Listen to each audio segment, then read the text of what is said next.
me diga então, por que clicou no vídeo? É sério, cara, Tokyo Ghoul em 2023. Tokyo Ghoul dispensa comentários. A sua importância e influência na comunidade otaku é imensurável, sendo uma obra que foi porta de entrada para diversos jovens nesse peculiar mundo dos animes. Mas infelizmente, o tempo passou, né? E Tokyo Ghoul foi caindo cada vez mais no vale do esquecimento. Então, vamos lá revisitar e relembrar esse tal do Ghoul de Tóquio. Olá, eu sou o Miyuki e bem-vindo ao meu humilde canal. Acompanhamos a história do jovem Kaneki, que como todo garotão tá afim de um rabo de saia. Ele acaba tomando coragem e chama uma garota que sempre frequenta a mesma cafeteria que ele para o encontro. E para sua surpresa, ela aceita. O garoto fica todo bobão perto dela, ele se diverte e no fim do encontro, vibe sessão da tarde, como todo bom cavalheiro, ele leva a menina para perto da sua casa. Como recompensa, ela diz que vai comer ele.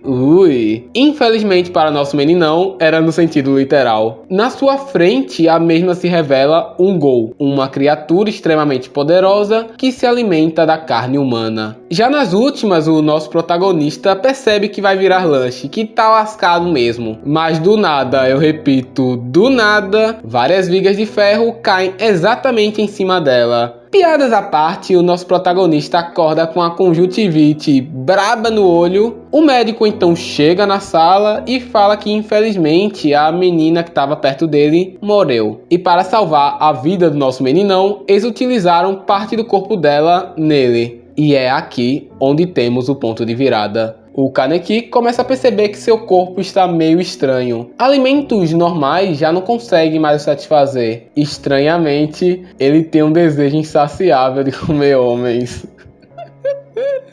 Cara, isso pega tão mal. Porque agora ele não é mais humano. Ele é metade homem, metade mulher. Digo, metade Ghoul.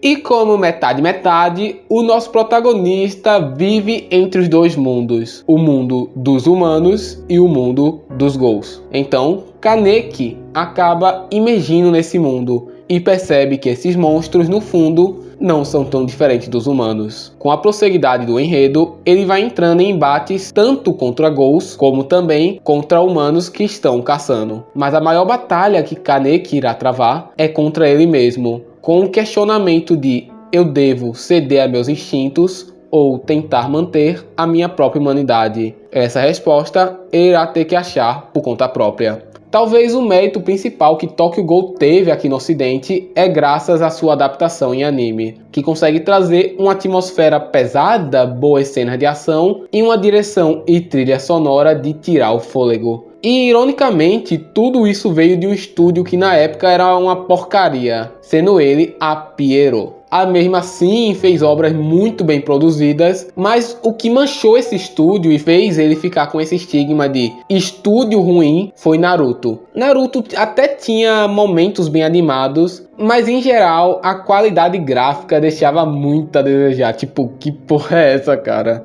Porém, Tokyo Ghoul foi uma exceção. A produção se demonstrava muito competente nos momentos principais. Isso, junto da sua premissa e enredo, faziam a obra com certeza ser bem chamativa para o grande público. Essa ideia de existir criaturas sobrenaturais que se escondem na sociedade humana é bem estimulante, por mais que não seja inovador nem para sua época. Os Ghouls que dão nome ao anime não são nem um pouquinho semelhantes aos da mitologia original. Originalmente, os Ghouls são uma espécie de zumbi/demônio, que como característica principal, sentiam um anseio insaciável por carne humana. Na obra, basicamente os caras pegaram essa parte dos caras comer carne humana e o resto que se foda. Os Ghouls no anime mais parecem um tipo de vampiro com aparência extremamente humanoide, com o seu diferencial de apenas consumir carne humana e café por algum motivo. O verdadeiro diferencial dos Ghouls aqui presentes é essas estruturas semelhantes a tentáculos ou espinhos que ficam em suas costas. Elas têm diversos tipos, aparências e funcionalidades. Infelizmente, a maioria não é usada de modo satisfatório, já que elas não saem muito da função de tentáculo ou asinha que salta espinhos. Obviamente, o Kaneki acaba sendo o Gol mais destacado da obra. Essa dualidade de monstro e humano acaba casando muito bem. E já que ele é um novato nesse mundo, vamos aprendendo e entendendo junto dele como esse mundo funciona. Junto disso, acompanhamos o instinto que ele vai lutando contra, fora o sofrimento que ele vai passando até em algum momento chegar ao seu limite. Enquanto isso, vamos acompanhando os dramas de outros Gols e percebendo que muitos deles não fazem aquilo porque querem, mas sim para sua própria sobrevivência. Tokyo Ghoul, por mais que tenha todos esses pontos interessantes e de certo modo bem trabalhados, acaba se perdendo com o tempo, pelo simples fato dele ser uma obra de ação. As batalhas, elas sempre vão subir no nível e chega uma hora em que essa magia do sobrenatural vai se perdendo em meio às lutas. Esse problema vai se intensificando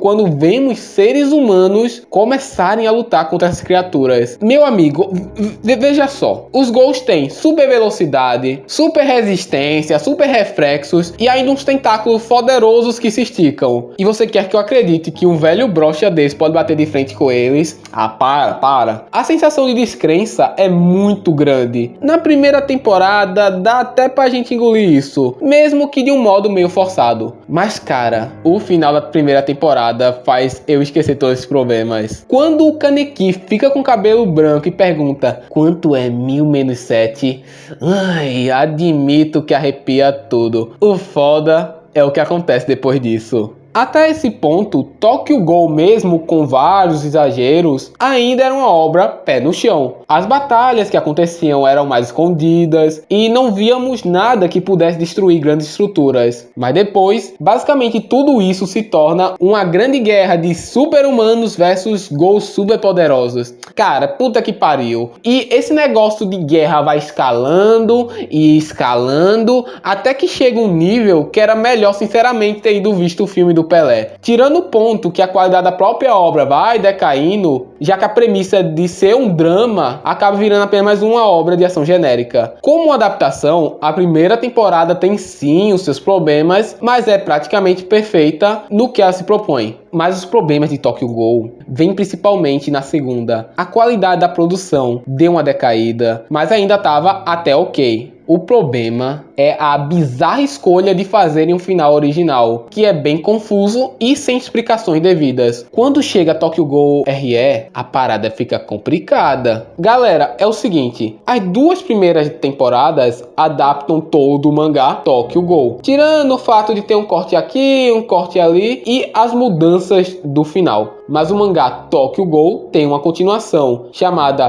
Tokyo Ghoul Re. E basicamente, já que os caras mudou o final do anime, você não vai entender nada. Graças à mudança do final, acaba ficando bem confuso mesmo. No mangá dele tem 181 capítulos. Repito, 181 capítulos. Aí você pode até falar, tá, e daí? Os caras adaptaram 181 capítulos em 24 episódios. Isso dá em torno de 7,5 capítulos por episódio. Muita coisa aqui foi cortada, espremida, simplificada e tudo mais que você imagina.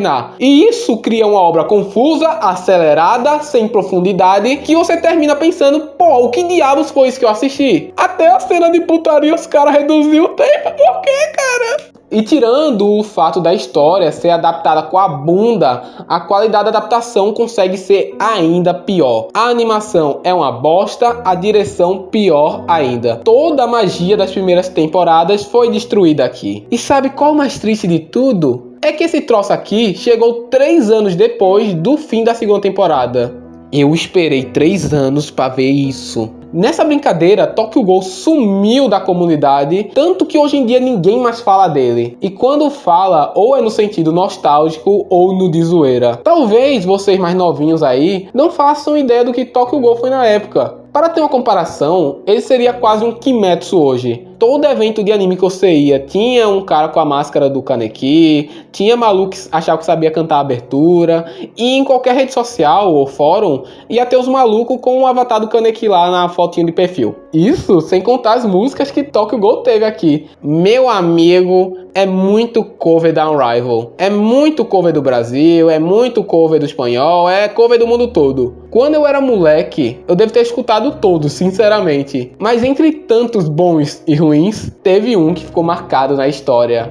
o Tequila Just. O cover de Tokyo Ghoul deles, junto da versão de Braveheart, se tornaram covers lendários. Cara, papo reto, esse cover é muito bom mesmo. Porém, estranhamente, ele se tornou uma música de memes, sendo tocada em situações mais bizonhas que você imaginar. E sabe qual é o mais legal de tudo? É que o dono do cover entrou na brincadeira, entrou na zoeira. O cover, de fato, é muito bom, mas as situações que os caras colocavam simplesmente era intancável. Era intancável, intancável. E nesse mundo tão sujo e distorcido, estou transparente e invisível. Não me procure, cara, eu canto muito, tô ligado, né? Ainda falando nesse quesito musical, tinha o rap de Tokyo Ghoul. Hoje em dia, a rap de anime tá bombando na plataforma. Infelizmente ou infelizmente, a pessoa que vos fala não acompanha mais isso. Mas na época lá do tal, 7 minutos, eu e meus amigos cantávamos muito. Quer dizer, eu não, né? Só meus amigos cantavam na escola. Obviamente, eu não cantava rap de anime, né? Agora, chegou o momento do vídeo em que eu gosto de falar de coisas aleatórias relacionadas à obra, mas que não necessariamente importam para a mesma. Vamos lá, começando, vamos falar do fadídico Tokyo Ghoul. Bom, basicamente a Record, sempre ela, decidiu trazer uma matéria sobre incidentes envolvendo jovens retardados, que imitavam supostamente um personagem de Tokyo Ghoul, ou como a repórter fala, Tokyo Ghoul. Vai que ela tá pronunciando certo e a gente que pronuncia errado vai saber. Esse malvado mangá e anime, segundo a matéria, estava fazendo jovens costurarem no seu próprio corpo. Como sempre, a mídia atacando outros meios de entretenimento, onde os mesmos acusavam que era uma influência ruim para os jovens, que era prejudicial e blá, blá, blá. De um modo simples, a minha opinião sobre isso é a seguinte: tudo que você consome pode o influenciar de uma maneira ou de outra. Porém, para chegar em determinados níveis, eu acredito que a pessoa ou estava suscetível a isso, ou ela tem algum transtorno psicológico. A mídia sempre tenta relacionar qualquer tipo de problema na sociedade com algum entretenimento específico. Se uma pessoa matou, provavelmente a culpa é do joguinho que ela jogava, do filme que ela assistia. Certamente a culpa não é de outros fatores como a família disfuncional, o bullying que ele sofre ou influências erradas de amigos. Com certeza é o joguinho, nesse caso falando, o mangá. Lembre-se, da mesma forma que as emissoras estão acusando essa obra de estar influenciando jovens, todo dia as mesmas influenciam em diversos ramos, como a política, como nas crenças, como nos costumes e etc. Isso é bem engraçado, né? A hipocrisia. O que aprendemos hoje, amiguinhos, matérias sensacionalistas, é uma merda. Tokyo Ghoul é uma obra com diversos méritos. Infelizmente, ao decorrer da obra, as suas principais qualidades vão sendo perdidas. Particularmente falando, ainda acho a primeira temporada uma boa obra de ação e drama, e recomendo assistir pelo menos ela, e se possível, continuar o resto pelo mangá. Para quem se interessou, ela tá totalmente dubladinha lá na Crunchyroll, inclusive o Tokyo Ghoul Pinto, tá ligado? Pinto. Ai meu Deus, que piada bosta!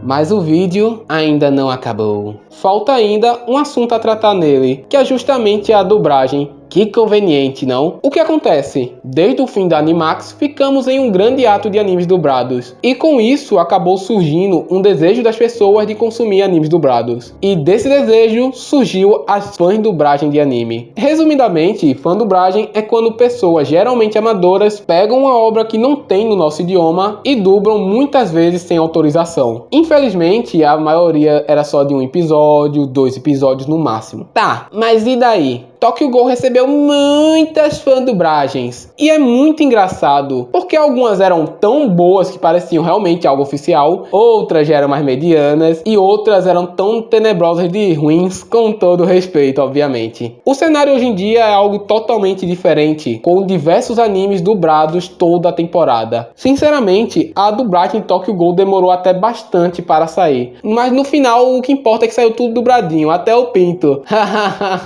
Pô, que piada bosta de novo.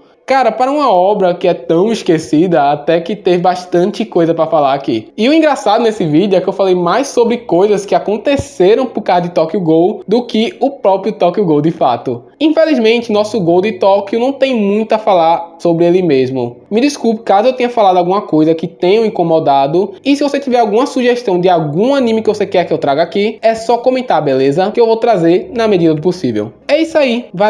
Valeu, pessoal.